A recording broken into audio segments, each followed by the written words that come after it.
أعوذ بالله من الشيطان الرجيم بسم الله الرحمن الرحيم الحمد للہ رب العالمین والصلاة والسلام علی نبینا محمد وعلی آلہ وصحبہ اجمعین، اما بعد۔ آج ہم ہیں امام شوکانی رحمہ اللہ کے ساتھ اور ان کی کتاب الدرر البہیہ کے ساتھ، فقہی احکام و مسائل پہ مشتمل ایک عظیم کتاب۔ اور اس کتاب میں جو داخلی کتابیں ہیں، کتاب میں جو اندرونی کتابیں ہیں، ان میں 7ویں کتاب ہم پڑھ رہے ہیں، کتاب الحج، اور آج اس کتاب کا دوسرا باب پڑھیں گے۔ پہلا باب تھا حج، دوسرا باب کیا؟ عمرہ۔ تو آج عمرے کے بارے میں گفتگو ہوگی۔ عمرے کے بارے میں باقاعدہ امام شوکانی کی گفتگو پڑھنے سے پہلے یہ بتا دوں کہ عمرے کے ارکان 3 ہیں۔ عمرے کے ارکان، رکن کسے کہتے ہیں؟ رکن وہ چیز جس کے بغیر وہ چیز نہیں ہوگی جس کا وہ رکن ہے۔ جیسا کہ ہم اہل حدیث لوگ کہتے ہیں، سلفی لوگ کہتے ہیں کہ سورہ فاتحہ نماز کا رکن ہے، یعنی کہ نماز سورہ فاتحہ کے بغیر نہیں ہوتی۔ اور سجدے کو سارے رکن مانتے ہیں، تو سجدے کے بغیر نماز نہیں ہوتی۔ رکوع کو سارے رکن مانتے ہیں، رکوع کے بغیر نماز نہیں ہوتی۔ ایسے ہی حج کے ارکان ہیں، وہ میں ذکر کر چکا ہوں، 4 تھے۔ اور عمرے کے ارکان 3 ہیں۔ نمبر 1، عمرے میں داخل ہونے کی نیت کرنا۔ اور نیت کیسے ہوگی؟ دل کے ساتھ ہوگی۔ زبان سے آپ تلبیہ پڑھ رہے ہوں گے اور دل میں یہ نیت ہوگی کہ اب میرا عمرہ شروع ہو رہا ہے، اب میں عمرے میں داخل ہو رہا ہوں۔ کیونکہ نیت کے بغیر کوئی بھی عبادت قابل قبول نہیں ہے۔ دوسرے نمبر پہ طواف کے بغیر عمرہ نہیں ہوگا۔ تیسرے نمبر پہ صفا مروہ کی سعی۔ صفا مروہ کی سعی بھی راجح قول کے مطابق عمرے کے ارکان میں سے ایک رکن ہے۔ ان 3 چیزوں میں سے کوئی بھی چیز رہ گئی تو عمرہ نہیں ہوگا۔ پھر عمرے کے 2 واجبات ہیں۔ نمبر 1، میقات سے نیت کرنا۔ پہلے تھا نیت کرنا، اب کیا ہے؟ میقات سے نیت کرنا۔ یعنی کہ آپ اگر مکہ جا رہے ہیں اور راستے میں میقات آیا، آپ نے میقات پہ نیت نہیں کی، آپ نے 1 کلومیٹر کے بعد، 2 کلومیٹر کے بعد، 3 کلومیٹر کے بعد نیت کی، جبکہ میقات سے گزرتے ہوئے آپ کا عمرہ کرنے کا پکا ارادہ تھا، لیکن نیت نہیں کی آپ نے، یعنی کہ یہ نیت کہ اب میں عمرے میں داخل ہو رہا ہوں۔ تو اب کیا ہوگا؟ اب یا تو آپ واپس جائیں میقات پہ واپس جائیں گے تو بہت اچھی بات ہے، تاکہ آپ کا عمرہ صاف ستھرا ہو، غلطی سے پاک ہو۔ اگر آپ واپس نہیں جاتے، اسی جگہ سے نیت کرتے ہیں، تو پھر آپ نے واجب ترک کر دیا ہے۔ نیت تو آپ نے یہاں سے کر لی، رکن ہو گیا، رکن ادا ہو گیا، کیونکہ نیت آپ نے اب بھی کر لی ہے، لیکن میقات سے کرنی تھی، وہ واجب تھا، وہ آپ نے واجب پورا نہیں کیا۔ تو اب آپ کے اوپر دم پڑے گا، 1 عدد بکرا آپ مکہ میں ذبح کریں گے اور اس کا گوشت مکہ کے فقیروں مسکینوں میں تقسیم کریں گے۔ اور دوسرا واجب عمرے کا یہ ہے کہ جب آپ طواف کر لیں، صفا مروہ کی صحیح کر لیں، تو آخر میں پورے سر کے بال منڈوائیں یا پورے سر کے بال کتروائیں، یا یہ کام کریں یا وہ کام، ان میں سے ایک کرنا واجب ہے۔ تو یہ عمرے کے 2 واجب ہیں، اور کتنے ارکان ہیں؟ 3۔ حج کے ہم نے 4 ارکان پڑھے تھے، 3 یہیں، یعنی کہ حج میں بھی نیت ضروری ہے، طواف ضروری ہے 10 طریقہ، صفا مروہ کی صحیح ضروری ہے۔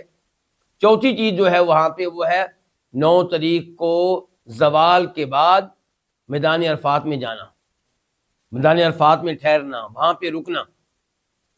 تو یہ حج کے 4 رکن تھے۔ باقی حج کے جو واجبات ہیں وہ تقریباً 8 ہیں، ان کا تذکرہ پہلے ہو چکا ہے۔ امام شوکانی کہتے ہیں یحرم لها من المیقات، عمرے کے لیے نیت کی جائے گی میقات سے۔ عمرے کے لیے کیا کی جائے گی؟ نیت۔ کہاں سے کی جائے گی؟ میقات سے۔ اور میقات کون سے ہیں؟ وہی میقات ہیں جو حج کے میقات ہیں۔ اور ویسے بھی عمرے کی نیت کرنا، اس کے احکام و مسائل بھی وہی ہیں جو حج کی نیت کرنے کے احکام و مسائل ہیں، اور اس بارے میں گفتگو پہلے ہو چکی ہے۔ میقات مثال کے طور پہ مدینہ سے اگر آپ جا رہے ہیں تو مدینہ والوں کا میقات کون سا ہے؟ ذوالحلیفہ، ذی الحلیفہ، اللہ آپ کو جزائے خیر دے۔ اور اگر آپ نجد سے آ رہے ہیں، طیب سے آ رہے ہیں، تو پھر میقات کون سا ہے؟ قرن المنازل، جس کو آج کل سیل الکبیر بھی کہتے ہیں۔ اگر آپ ہندوستان سے، پاکستان سے، انڈیا سے، بنگلہ دیش سے جا رہے ہیں تو پھر آپ کا میقات کون سا ہوگا؟ یلملم۔ اگر آپ شام وغیرہ سے آ رہے ہیں تو پھر آپ کا میقات کیا ہوگا؟ الجوفہ۔ اگر عراق سے آ رہے ہیں تو ذات و عرق۔ تو کہنے کا مطلب یہ ہے کہ آپ علیہ الصلوۃ والسلام نے یہ میقات بیان کیے ہیں۔ وَمَنْ كَانَ فِي مَكَّةَ خَرَجَ إِلَى الْحِلِّ، اور جو مکہ میں ہو وہ مکہ سے نکل کر حل میں جائے گا۔ کہاں جائے گا؟ حل میں جائے گا۔ حل کسے کہتے ہیں؟ اب یہ سوال ہوگا۔ ایک ہے حرم اور ایک ہے حل۔ حرم حدود حرم، یعنی کہ مکہ کا وہ ایریا، وہ علاقہ جسے شریعت نے حرم قرار دیا، اس علاقے میں کئی وہ امور حرام ہو جاتے ہیں جو اس ایریے سے باہر حرام نہیں ہوتے۔ مثال کے طور پہ مکہ کے حرم ایریے میں شکار کرنا جائز نہیں ہے، حالانکہ شکار ویسے تو جائز ہے۔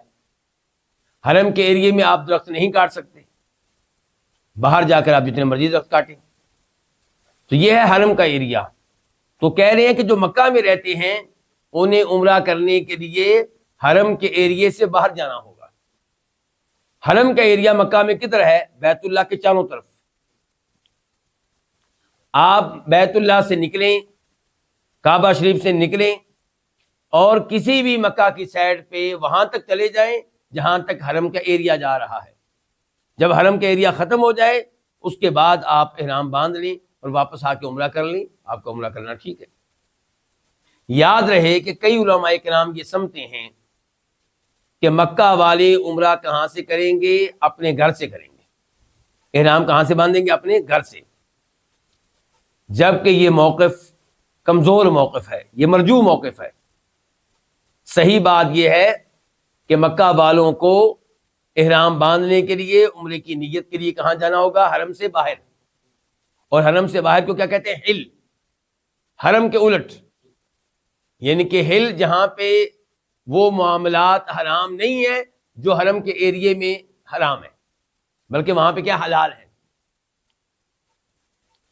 البتہ حج کے لیے مکہ والے احرام کہاں سے باندھیں گے؟ اپنے گھر سے باندھیں گے۔ یہ مکہ والوں کے لحاظ سے حج کے احرام باندھنے کی جگہ اور عمرے کے احرام باندھنے کی جگہ دونوں میں کیا فرق ہے؟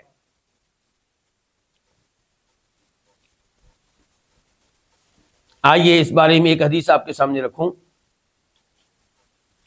امام بخاری رحمہ اللہ روایت کرتے ہیں، حدیث کا نمبر ہے 1556، 1556، اور امام مسلم روایت کرتے ہیں، نمبر ہے 1211، 1211۔ راوی ہے سیدہ عائشہ رضی اللہ تعالی عنہا، کہتی ہیں کہ ہم نبی علیہ الصلوۃ والسلام کے ساتھ نکلے۔ کس سال؟ حجۃ الوداع والے سال، جس سال آپ نے حج کیا اور پھر آپ دنیا سے چلے گئے۔ فَأَحْلَلْنَا بِعُمْرَةٍ، تو ہم نے تلبیہ پڑھا عمرے کا، ہم نے نیت کی کس کی؟ عمرے کی۔ ثم قال رسول اللہ صلی اللہ علیہ وسلم، پھر نبی علیہ الصلوۃ والسلام نے فرمایا، من کان معہ ہدی فلیحل بالحج مع العمرہ، کہ جس کے پاس قربانی کے جانور ہیں، یعنی کہ میقات سے قربانی کے جانور ساتھ لے کے جا رہے ہیں، تو وہ حج اور عمرے دونوں کی نیت کر لے، دونوں کا تلبیہ پڑھے۔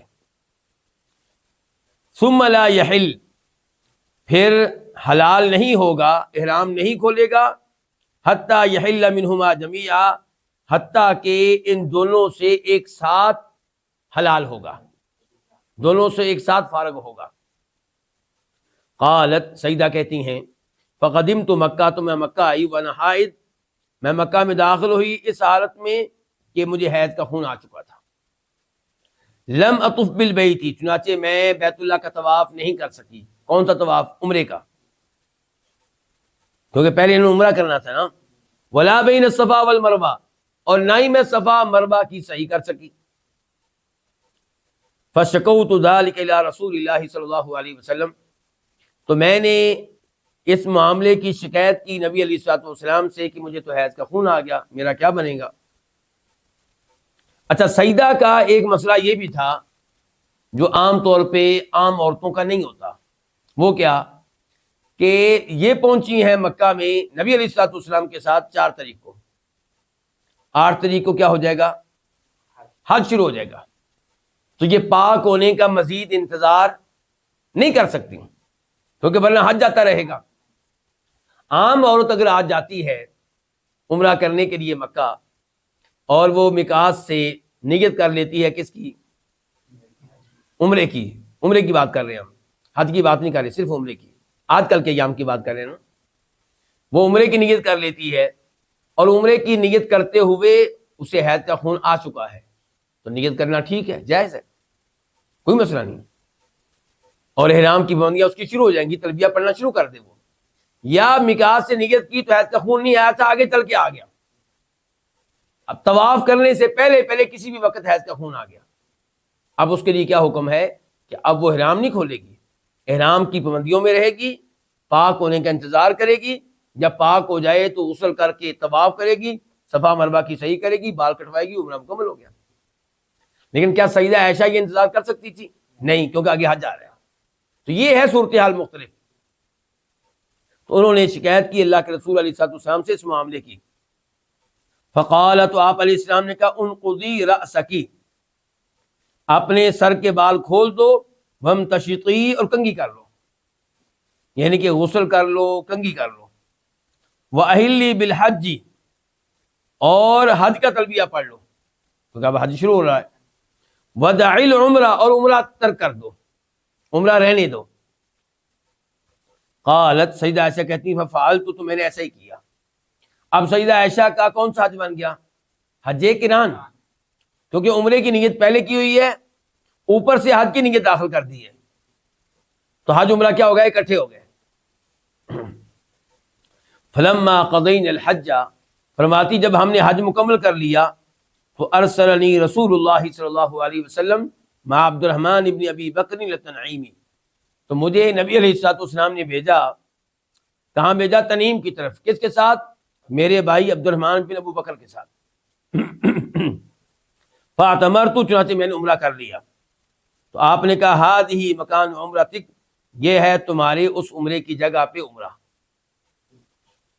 اچھا، اب سوال کیا ہے؟ سوال یہ ہے کہ سیدہ کو آپ نے عمرے کے لیے تنعیم کیوں بھیجا؟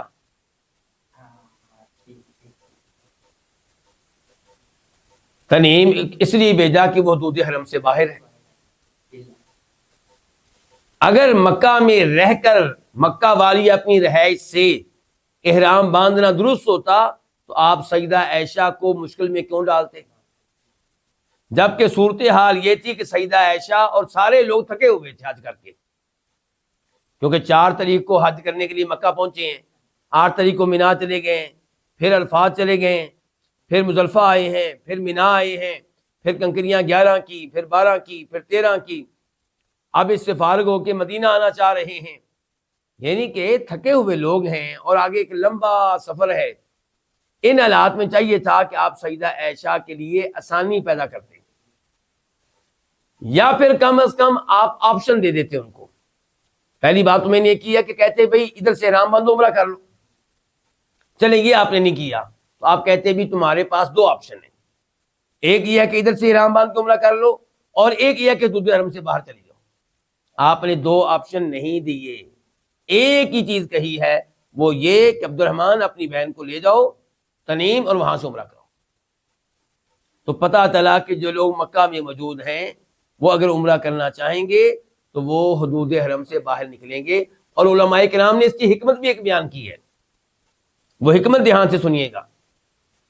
وہ کہتے ہیں کہ شاید اللہ رب العزت چاہتے ہیں کہ حج کرنے والا ہو کوئی یا عمرہ کرنے والا، وہ حج اور عمرے کے دوران حرم میں بھی آئے، حرم سے باہر بھی رہے، دونوں کو جمع کرے۔ حج میں کیا ہوتا ہے، حج کرنے والا اگر مکہ کا باشندہ ہے تو وہ بھی حج کرتے کرتے عرفات میں جائے گا، اور عرفات حدود حرم سے باہر ہے، گویا کہ حج میں وہ حدود حرم میں بھی رہا، حدود حرم سے باہر بھی نکلا۔ اچھا، عمرے میں بھی شاید اللہ تعالیٰ چاہتے ہیں کہ بندہ دونوں چیزوں کو جمع کرے۔ دونوں چیزیں کیسے جمع کرے؟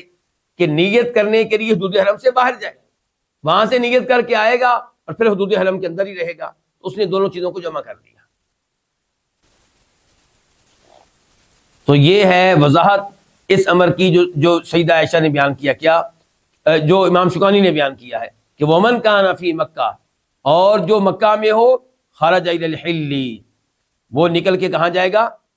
ہل کی طرف جائے گا، یعنی کہ وہاں سے احرام باندھ کر وہ آئے گا۔ اور دلیل آپ نے سن لی ہے، دلیل کیا ہے کہ سیدہ عائشہ کو آپ نے باہر بھیجا تھا، بلکہ کئی صحابہ کرام سے ثابت ہے جو مکہ کے رہنے والے تھے، وہ عمرہ کرنے کے لیے تنعیم جاتے تھے، عبداللہ بن زبیر، دیگر کئی صحابہ کرام سے ثابت ہے۔ اس کے بعد امام شوکانی فرماتے ہیں ثم یطوف ویسعی ویحلق او یقصر، پھر وہ طواف کرے، پھر پہلے کیا کر چکا ہے؟ نیت کر چکا ہے نا۔ اب دوسرے نمبر پہ کیا فرماتے ہیں؟ ثم یطوف، پھر وہ طواف کرے، ویسعی، طواف میں کتنے چکر کاٹے گا؟ 7 چکر بیت اللہ کے اور 2 رکھتے ہیں طواف کی، ویسعی، اور صفا مروہ کی سعی کرے، صفا سے مروہ، مروہ سے صفا، ٹوٹل 7 چکر وہاں پہ بھی، لیکن وہاں پہ صفا مروہ کے بعد 2 رکھتے نہیں ہیں۔ وَيَحْلِقْ أَوْ يُقَصِّرْ، اور سر کے بال منڈوائے، او یقصر، یا سر کے بال ہلکے کروائے، یعنی کہ کتروا لے۔ لیکن پہلے بھی وضاحت کر چکا ہوں، پورے سر کے بال مونڈنے ہیں یا پورے سر کے بال کتروانے ہیں، یہ نہیں کرنا کہ 2 بال ادھر سے، 1 ادھر سے، 4 ادھر سے، یہ کام نہیں کرنا۔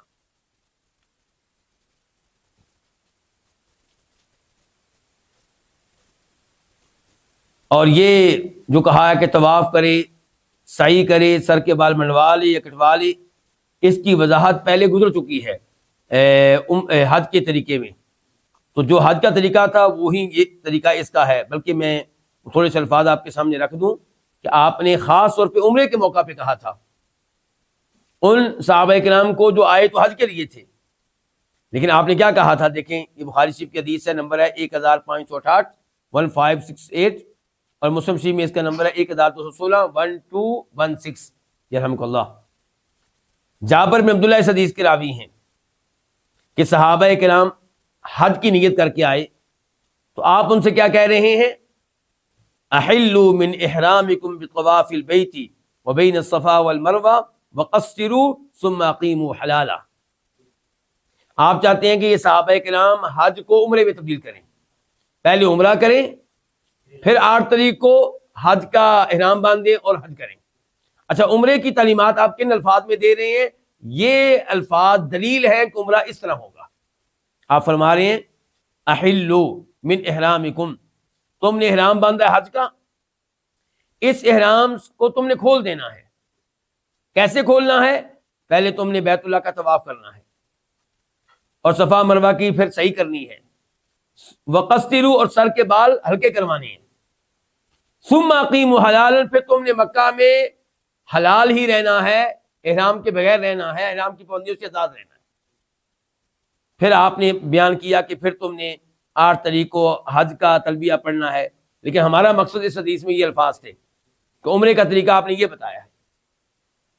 عمرے کے طریقے میں آپ نے کیا کہا؟ بیت اللہ کا طواف کرنا ہے، صفا مروہ کی صحیح کرنی ہے اور بال ہلکے کروانے ہیں، اور پھر تم نے احرام کھول دینا ہے اور احرام کی پابندیوں سے آزاد رہنا ہے جب تک کہ تم 8 تاریخ کو حج کا احرام نہیں باندھو گے۔ اچھا، یہاں پہ یہ بھی سوال پیدا ہوتا ہے کہ اس حدیث میں آپ نے یہ نہیں کہا کہ طواف کر کے صفا مروہ کی صحیح کر کے تم نے پورے سر کے بال منڈوا دینے یا کٹوا دینے ہیں، بلکہ صرف کٹوانے کا کہا ہے، ہلکے کروانے کا بس۔ کیوں؟ کیونکہ 4 دن کے بعد حج شروع ہونے والا تھا، اور اگر اس موقع پہ سر کے بال منڈوا لیتے عمرے میں تو پھر حج میں کیا کرتے؟ تو اس لیے عمرے میں بال ہلکے کروائے گئے لیکن پورے سر کے، اور حج میں پھر بال منڈوائے گئے، لیکن اجازت تھی ویسے منڈوانے کی یا ہلکے کروانے کی۔ عمرے کے ضمن میں امام شوکانی کے آخری الفاظ کہتے ہیں وَهِيَ مَشْرُوعَةٌ فِي جَمِيعِ السَّنَةِ، عمرہ جو ہے یہ کرنا مشروع ہے شریعت کی طرف سے، اس کی ترغیب ہے سال کے تمام حصوں میں، تمام مہینوں میں، تمام ہفتوں میں، تمام دنوں میں، یعنی کسی وقت بھی عمرہ ممنوع نہیں ہے۔ اس کی دلیل کیا ہے؟ پہلی دلیل تو یہ ہے کہ شریعت نے عمرے کی ترغیب دی اور عمرے کا کوئی خاص سیزن یا موسم بیان حج کا کیا ہے۔ الحج اشہر معلومات، اللہ تعالیٰ نے کہا کہ حج کے مہینے تو معلوم ہیں، مقرر ہیں، واضح ہیں۔ وہ کیا تھے؟ شوال، ذی القعدہ، ذی الحجہ۔ لیکن عمرے کے مہینے، عمرے کا سیزن کبھی بھی نہیں بتایا گیا۔ اس کا مطلب یہ ہے کہ عمرہ آپ کبھی بھی کر سکتے ہیں۔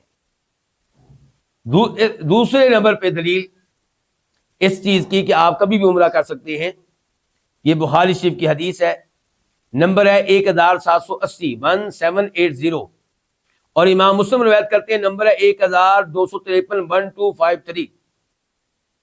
راوی ہیں انس رضی اللہ تعالی عنہ، کہتے ہیں کہ اعتمر 4 عمر فی ذی القعدہ الا التي اعتمر مع حجته، کہ نبی علیہ الصلوۃ والسلام نے ذی القعدہ کے مہینے میں 4 عمرے کیے ہیں، سوائے اس عمرے کے جو آپ نے حج کے ساتھ کیا تھا۔ ٹوٹل عمرے کتنے کیے آپ نے؟ 4۔ کہتے ہیں کہ چاروں عمرے آپ نے ذی القعدہ کے کیے ہیں سوائے ایک کے، کیونکہ ایک آپ نے کیا تھا حج کے ساتھ، تو وہ حج والے مہینے میں کیا، ذی الحجہ میں۔ اچھا، یہ پھر تفصیل بتا رہے ہیں انس رضی اللہ عنہ، کہتے ہیں نمبر 1 عمرۃ من الحدیبیہ، آپ کا حدیبیہ والا عمرہ، یعنی کہ آپ صحابہ کرام کو لے کے 1400 صحابہ کرام کو لے کر عمرے کے لیے آئے تھے، حدیبیہ میں ٹھہرے تھے، مکہ والوں سے مذاکرات ہوئے، صلح ہوئی، لیکن انہوں نے اس سال عمرہ کرنے نہیں دیا، لیکن شریعت نے اس کو عمرہ شمار کیا، آپ کی زندگی میں اس عمرے کو باقاعدہ شمار کیا گیا ہے، تو اس کو کیا کہیں گے؟ حدیبیہ والا عمرہ۔ اور یہ ہجرت کے 6 سال میں تھا، یعنی کہ کیا کہیں گے آپ کی انگلش میں؟ 6، جی 6 سال میں۔ وَمِنَ الْعَامِ الْمُقْبِلِ، اور پھر ایک عمرہ کیا تھا آپ نے آئندہ سال 7 ہجری کو، معاہدہ ہوا تھا نا کہ اس سال آپ عمرہ نہیں کر سکتے، آئندہ سال کر سکتے ہیں، تو یہ پہلے والا بھی ذوالقعدہ تھا اور اگلے سال بھی ذوالقعدہ تھا۔